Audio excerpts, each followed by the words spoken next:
Jadi ini kelas CEF 4405 ya. Oke, sebelum mulai ke materi TBA, ini sekarang kita mau perkenalan dulu. Perkenalan dosen pengampu dan perkenalan mengenai mata kuliahnya ya. Baik, nama saya Hani Nurrahmi. Teman-teman juga udah tahu kode dosennya HUI. Kemudian saya berada di kelompok keahlian intelijen sistem ya. Ini email saya. Udah kayaknya segitu aja, karena kalau kayak nomor HP gitu juga kan kita udah tergabung dalam satu grup Telegram kan ya. Jadi kalau mau menghubungi saya terkait mata kuliah TBA ini silahkan lewat Telegram. Oke, nah mengenai mata kuliahnya sendiri ya, ini mata kuliah teori bahasa otomata itu dia bebannya itu 3 SKS ya teman-teman, 3 SKS. Jadi selama kita ketemunya setiap pekan, setiap minggu, di mana satu minggunya itu ada 3 jam perkuliahan, ya 3 jam perkuliahan. Kemudian jadwalnya ya setiap hari Kamis ya, hari Kamis 12.30.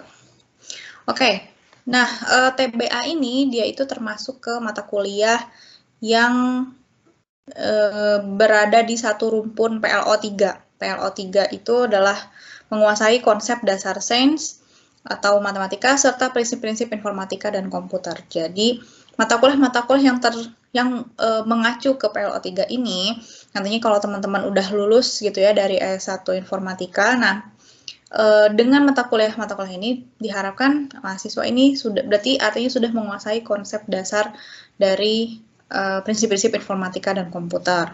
Itulah, jadi kayak payungnya gitu si PLO ini tuh. Nah, diturunin dari PLO tuh menjadi CLO ya. CLO adalah seperti capaian pembelajaran ya,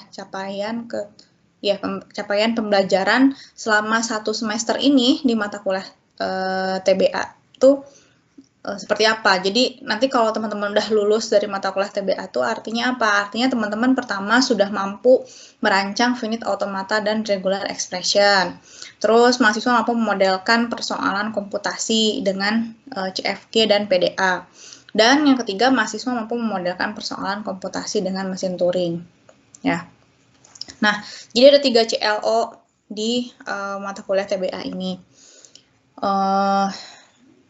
Ini jadi tujuan kita mempelajari TBA selama satu semester ini tuh ya ini tujuannya, ada 3 tujuan ini ya. Lalu bagaimana dosen ini bisa tahu gitu ya bahwa mahasiswa ini sudah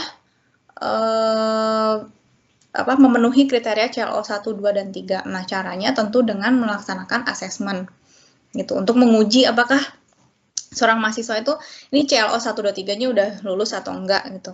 Jadi nanti akan ada penilaian setiap asesmen, di mana asesmen terdiri dari kuis, UTS, ujian akhir semester sama tugas besar. Nah, CLO 1 itu akan dinilai berdasarkan kuis, UTS ya sama tugas. Terus kalau CLO 2-nya akan dinilai dari kuis, UAS, sama tugas. CLO 3-nya itu dari kuis sama UAS saja. Gitu. Jadi nantinya dikalkulasikan semuanya, akhirnya adalah nilai akhir. Ada bisa A, B, C, dan seterusnya. Gitu ya. Jadi itu semuanya didapatkan dari rubrikasi nilai seperti ini. Nah, untuk kuis sendiri itu nanti dia akan didapatkan selain dari kuis kuis biasa gitu ya, kuis kayak di mata kuliah lain. Kalau di TBA itu ada pretest sama posttest setiap minggu. Jadi teman-teman coba dilihat lagi LMS-nya. Di sana ada pretest dan posttest ya, mulai pekan kedua. Nah, pretest itu apa? Pretest itu seperti pemanasan. Jadi nanti teman-teman harus mengerjakan latihan bentuknya pilihan ganda di pretest itu, mengerjakan latihan sebelum masuk atau sebelum perkuliahan dimulai. Jadi isi dari si pretest itu adalah materi yang akan dibahas di kelas. Ya, jadi sebelum dibahas di kelas, teman-teman pemanasan dulu, buka-buka dulu slide-nya untuk mengerjakan si pretest ini.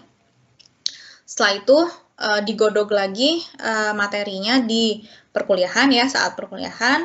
Nah, setelah perkuliahan nanti ada lagi post test untuk sebagai bentuk pelatihan. Udah paham belum dari apa yang dijelaskan oleh dosennya saat perkuliahan gitu ya. Kalau post test dia bentuknya esai.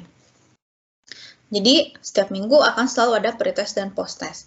Nah, si nilai pretest post testnya itu akan dimasukkan juga ke dalam nilai kuis ini.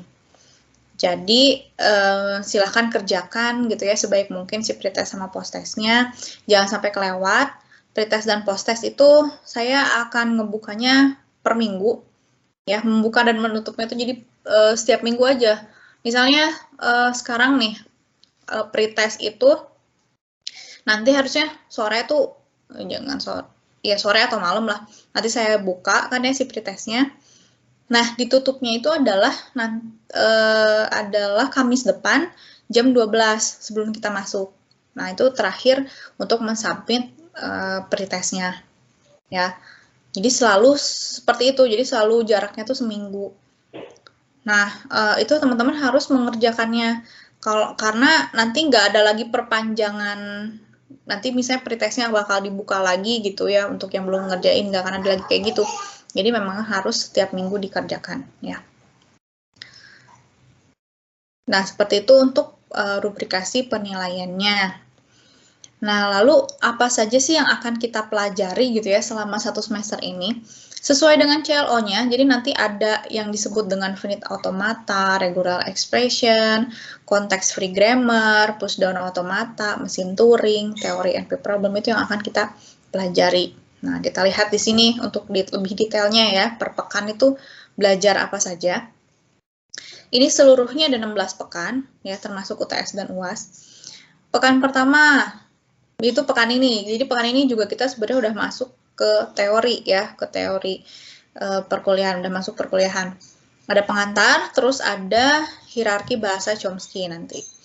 Terus nanti pekan kedua kita akan belajar tentang finite automata, diagram transisi, tabel transisi ya.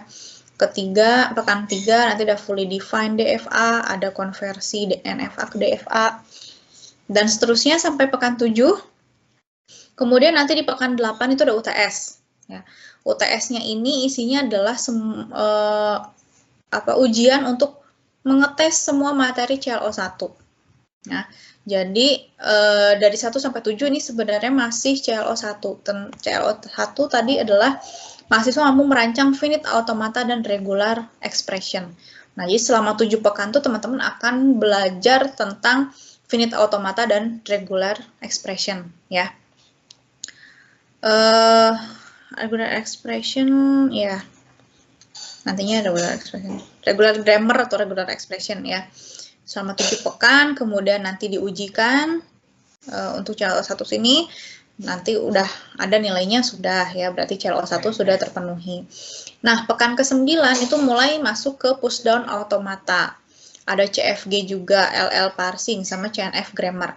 Nah, ini tuh 4 pekan ini tuh materi CLO2, teman-teman.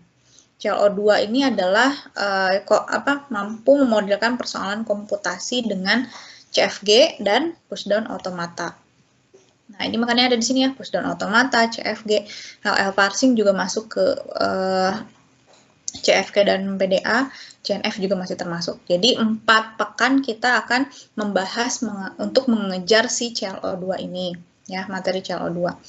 Lalu pekan 13 sampai 15, nah ini adalah CLO3. Di CLO3 tadi mahasiswa mampu memodelkan persoalan komputasi dengan mesin Turing dan menjelaskan teori dasarnya ya, teori dasar NP problem. Nah, 3 pekan kita akan mempelajari mesin Turing dan dasarnya dari NP problem ini. Gitu. Kemudian di asesmenkan, asesmennya ada di UAS. Ya, ada di UAS. UAS-nya ini semua materi CLO2 dan 3.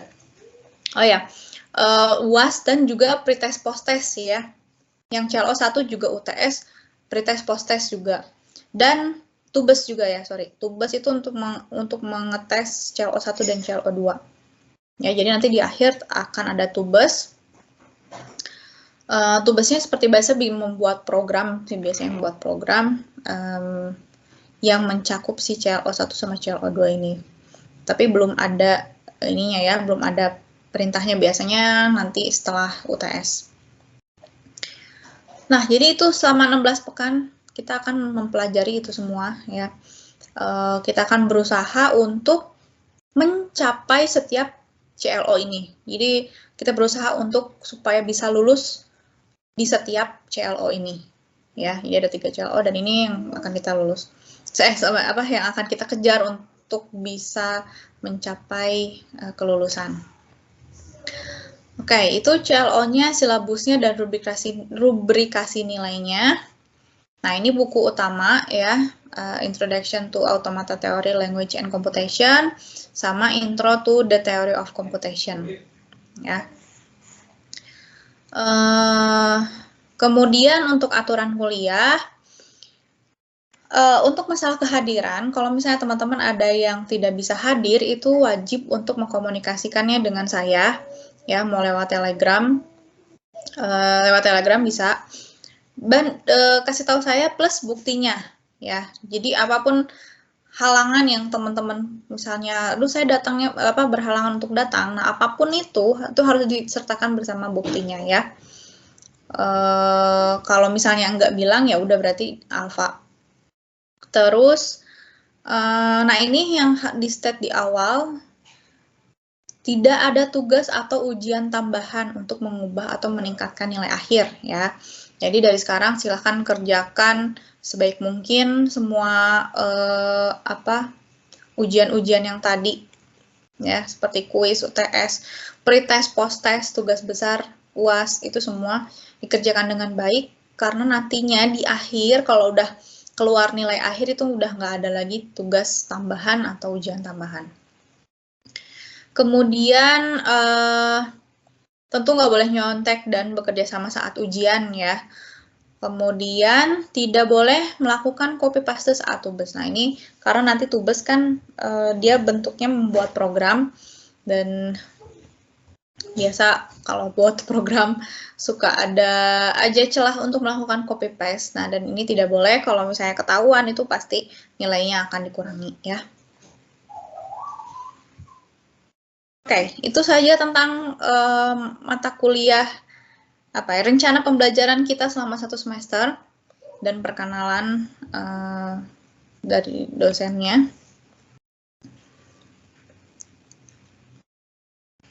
Oke, oh ya, seputar RPS-nya tadi ada yang mau ditanyakan nggak? Silakan.